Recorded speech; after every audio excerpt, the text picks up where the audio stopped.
പിന്നിലാണ് മമതയുടെ ഭരണം തീരുകയാണ്. BJP അവിടെ ഭരണത്തിലേക്ക് വരുന്നു എന്നതാണ്. കേരളത്തിലും ബംഗാളിലും തമിഴ്നാട്ടിലും ഭരണമാറ്റമാണ് ഉണ്ടാവുക എന്ന് ഇപ്പോൾ നമുക്ക് പറയാം. ഏതാണ്ട് ഉറപ്പിച്ചു തന്നെ പറയാം എന്നതാണ്. ഇപ്പോൾ 3ഉം 4ഉം റൗണ്ടുകളിലേക്ക് വോട്ടെണ്ണൽ എത്തുമ്പോഴുള്ള സ്ഥിതി. 88 UDF, 48 LDF, 4 NDA എന്നതാണ് ഇപ്പോഴത്തെ ലീഡ്. മന്ത്രി KP ഗണേഷ് കുമാർ 2597 വോട്ടിന് പിന്നിലാണ്. KP ഗണേഷ് കുമാർ 2597 വോട്ടിന് പിന്നിലാണ്. അവിടെ ജ്യോതികുമാർ ചാമക്കാല ലീഡ് തുടരുകയാണ്.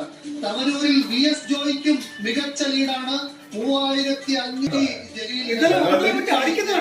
BJP ചിഹ്നത്തിൽ